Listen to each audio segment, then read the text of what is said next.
పాతాళం కన్నా కింద నుంచి ఈ బ్రహ్మాండపు పై అంచుని భేదించి పై వరకు పెరిగిపోయినటువంటి బ్రహ్మాండమైన జ్యోతిర్లింగము. జ్యోతిర్లింగం అంటే అర్ధరాత్రి వేళ ఆవిర్భవిస్తుంది.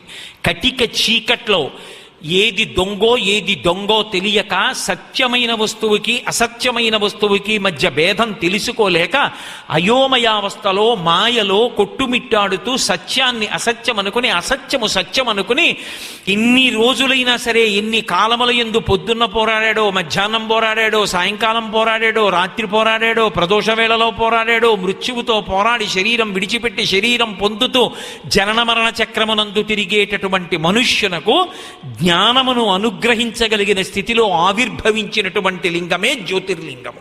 అందుకే జ్యోతి అంటే దీపం. ఆ లింగము జ్యోతిర్లింగం అంటే జ్ఞానప్రదాత. జ్ఞానమే ఇవ్వగలిగిన వాడు లోకంలో ఇవ్వలేనిదన్నది లేదు.